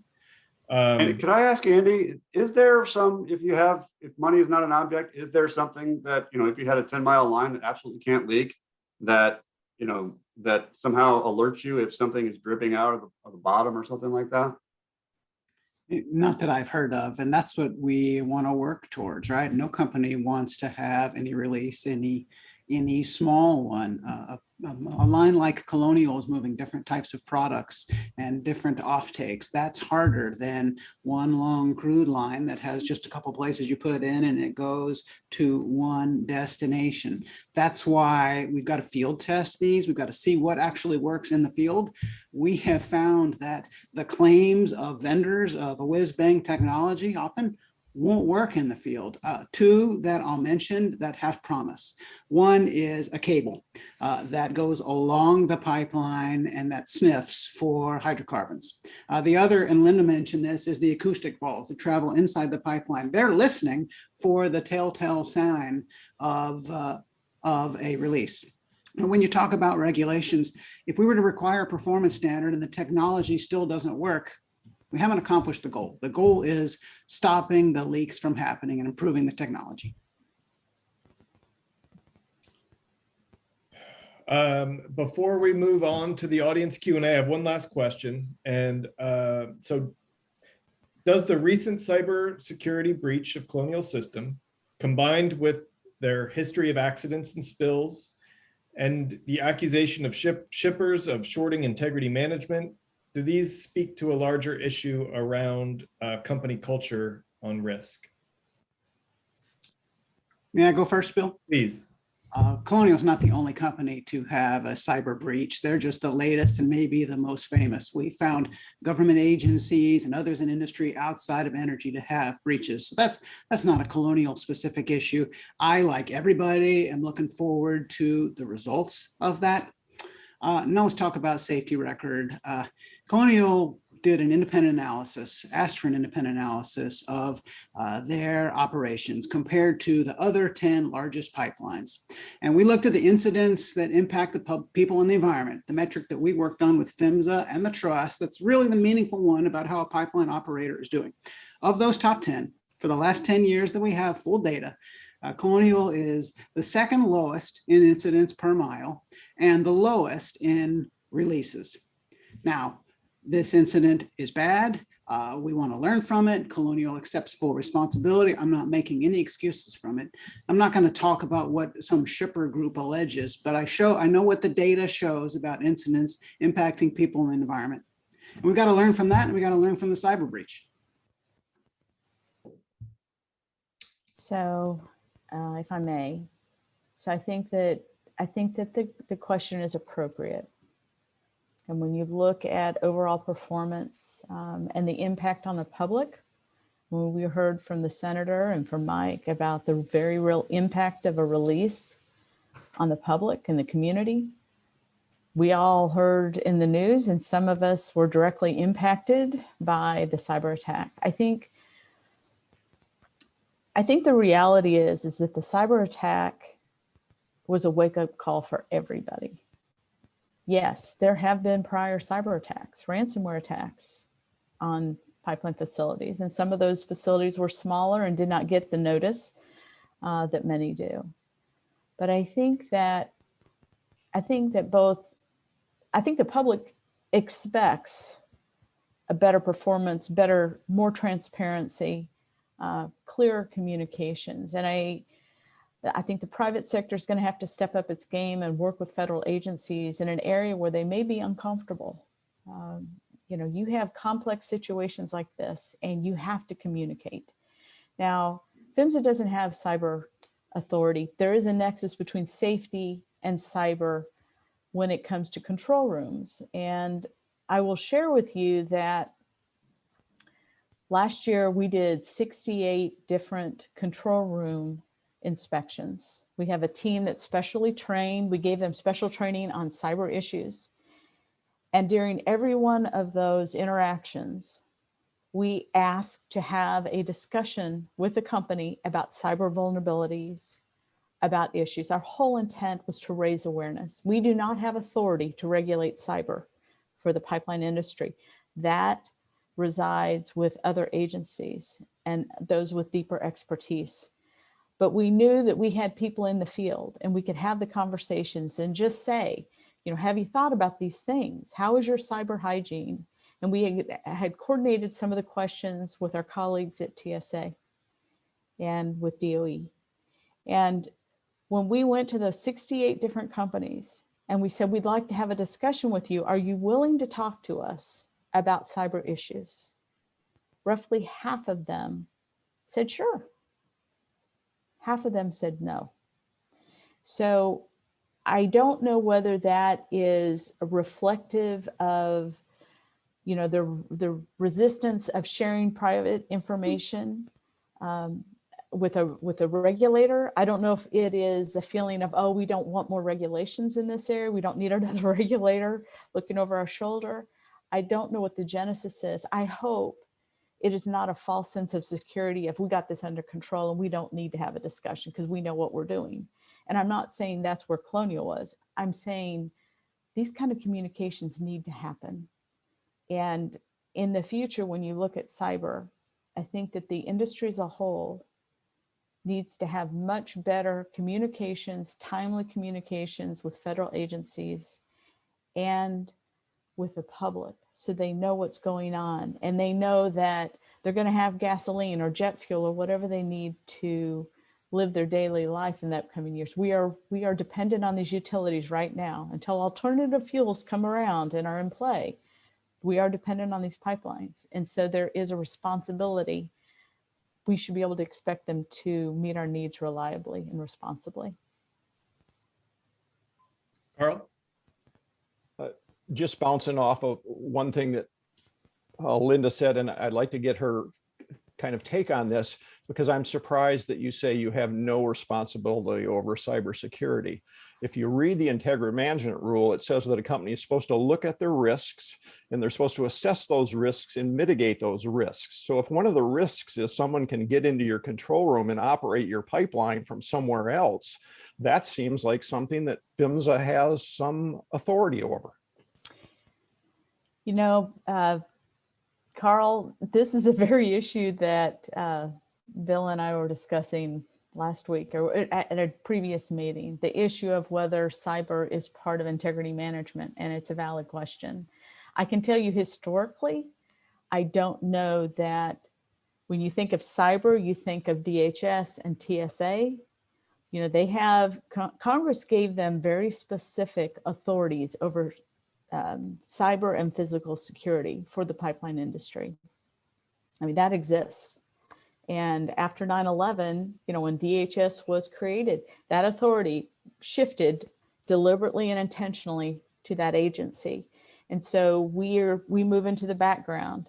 I think what you say has some validity, and you know, it's something that people will think about going forward. We certainly do expect operators to consider all threats. And maybe this is an eye-opener for us as well. I could do this all day long. I have so much more I could have gotten into, but we have a lot of audience Q&A and we're running out of time. So I want to switch over to the audience Q&A now. Again, I'm sorry? Bill, this is Wayne. I did have that other appointment that I needed to go to, but I didn't want to interrupt anyone during that. I do need to get going, but if anybody has questions for me specifically, you can send them to my email. It's wayne.randolph, my name, at ncdiener.gov, and I'll get those questions to our PIO, and we'll respond back. But just wanted to thank everyone for the opportunity here. Senator, it was good seeing you again, and thanks everyone. Thank you, Wayne. And yeah, any questions directly for Wayne and his department, you can always send also to the questions@pstrust.org, and we'll make sure they get to him. So again, that email, questions@pstrust.org, although we do have plenty, but please keep sending them. We're curating them and picking out of those. So first one I have here, and does the importance of this particular pipeline to gasoline supplies on the East Coast limit the scope of repairs and tests that PHMSA might otherwise require? No. The answer to well, I'm jumping in here. Did you mean to address that to me? No. Perhaps it would even emphasize the necessity that those repairs and those tests be done promptly in a timely fashion. The country cannot afford for Colonial Pipeline to be unreliable or to be at risk. So it's important that the integrity of that line be validated and be assured. And, you know, we don't apply a different scale based on how important the pipeline is, because everywhere along that line, there's people living. Everywhere along that line are environmental resources, and we can't afford for the line to leak. So. Next question. This is from Bobby Williams from the city of Huntersville, who has been doing his homework on pipeline safety. It's a bit of a long question. I'll paraphrase a bit and have a little patience with me here. Will this cause PHMSA to look more closely at recommendations of the NTSB to investigate susceptibility of dents to fatigue cracking, even when the dent is acceptable under current criteria? He references the NTSB recommendation to require operators to either A, repair all excavated dent defects, or B, install a local leak detection system. The recommendation remains open, unacceptable response. What could the Colonial spill in Huntersville have been prevented if these recommendations have been put in place? Well, the answer to the first part of that question is yes. I think that we learn from every single event. And I think that the NTSB recommendation, I believe, if my memory is correct, that came out of a Centerville incident, a very similar situation.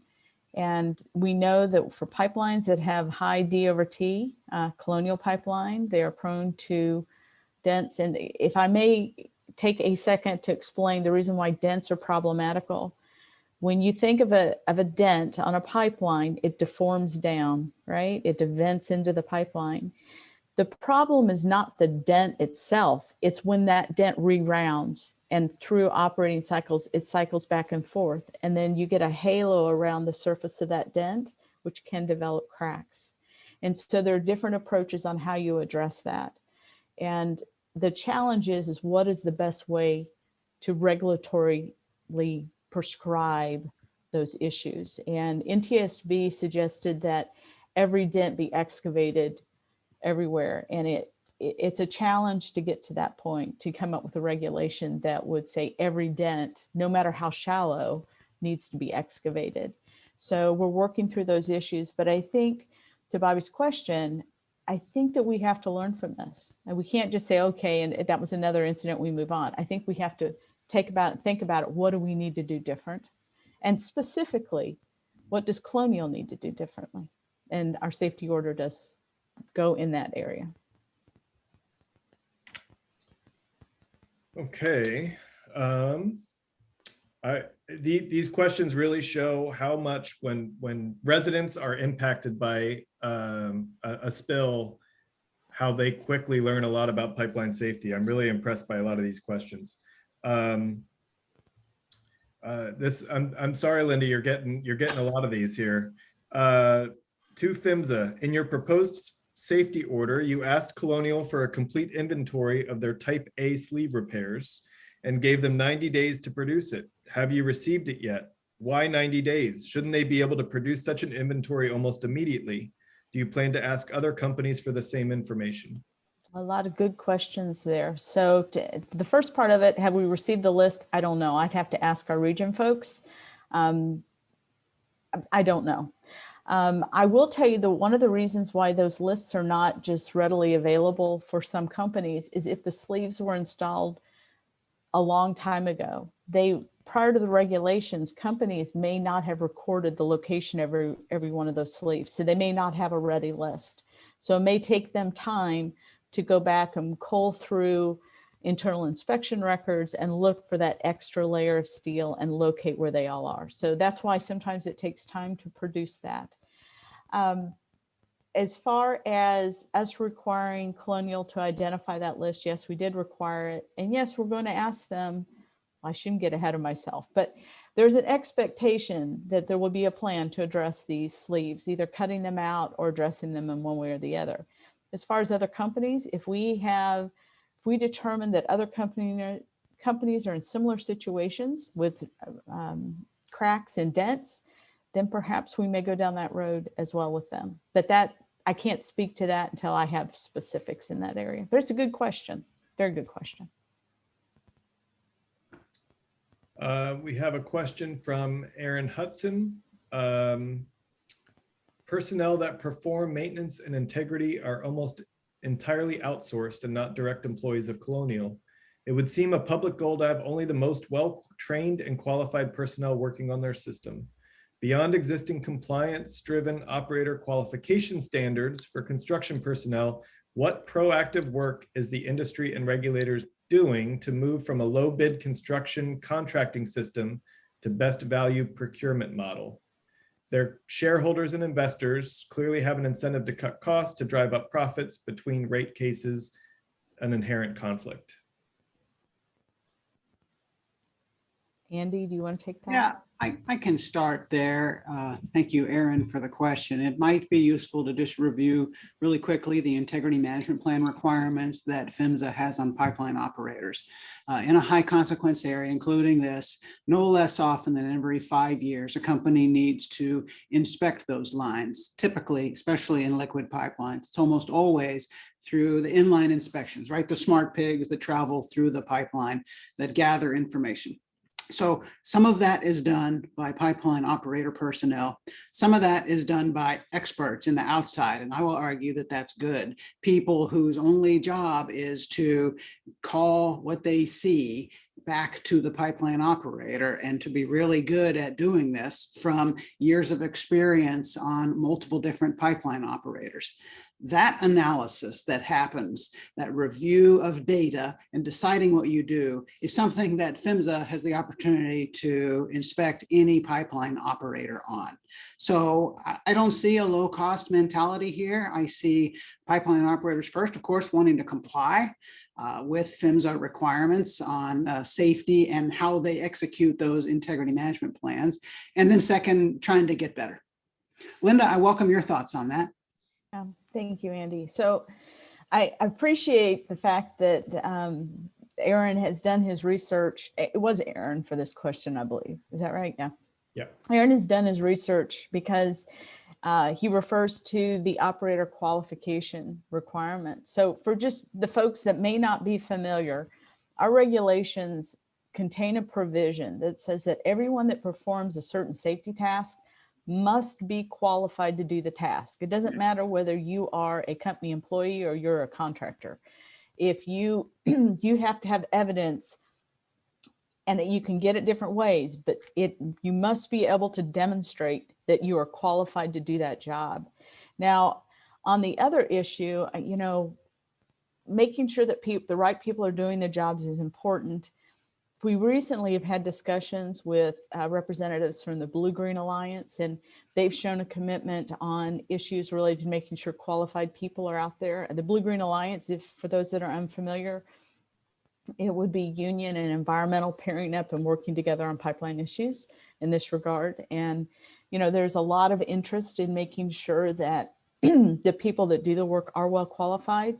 PHMSA is only looking at safety and environmental protection. And we want to make sure that whoever works on that pipeline is qualified to do so, is competent to do so, and is not somehow impaired by, illicit use of drugs or alcohol.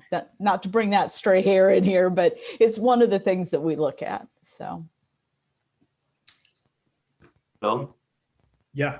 If I could just throw one thing in here involving, the dollars and cents question. I pulled the company's most recent report to PHMSA, supplemental report. Linda will know the name, but basically it says they keep reporting how much they've spent. They've spent $63 million since this, and about 32 of that, I believe, on environmental remediation. So there's a saying about safety being expensive, but try having an accident. So.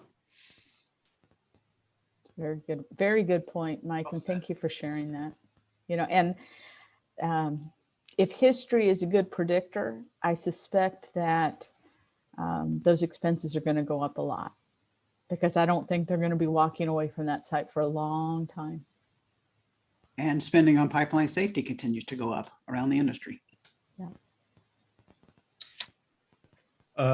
I will, the next question here, is it true that leaking gasoline from a pipeline is not a violation of PHMSA's regulations?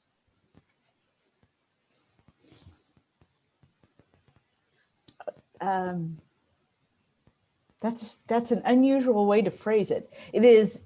I'm trying to think, do we have a reg that says you're forbidden to leak? Your pipelines must safely transport regulations. I mean, product, gasoline, or whatever the product is.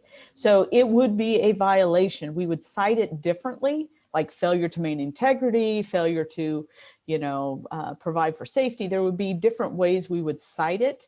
There isn't a regulation that I can think of that says thou shalt not leak gasoline from a pipeline, but there's all sorts of ways that say, if you do that, you're in big trouble and you have violated a regulation. Now, there are many things that would play. Now, there is a possibility, and I have to lay this out there in openness and just being transparent. It is possible for a completely compliant company to not be perfectly safe and have a release. It is possible. And, a lot of people would get frustrated. Sometimes, lightning strikes a facility and you have a gasoline spill. Is that a violation? Well, could they have prevented the lightning strike? And you have to look at different things. What was their mitigation? Could they have expected it? Did they contain it? Did they respond to it appropriately? You have to look at a variety of factors, but it is possible to have a spill and not have a violation. In most cases, there is a violation there somewhere. I would note, after the Mayflower spill, Carl will know this, after the Mayflower spill in Arkansas, PHMSA went after Exxon and had an appeals court judge come in and say, spills happen, you can't find them that much. Oh. So, there is limitations on their authority. And, the judge basically, Linda hasn't said it, but this judge basically said, yeah, you can spill without violating rules. Don't get me started on that one, Mike. Very sore issue for me. Well, that went by really fast. There was so much more we could have gotten into, but thank you, everybody, for the great conversation. Thank you so much to the audience for those amazing questions. And I want to thank all of our speakers and panelists for that great discussion today. Thanks to everybody who attended and for your generous donations. And I look forward to engaging with all of you again soon. Have a wonderful rest of your day. Thanks, everybody. Thank you. Be safe. Bye.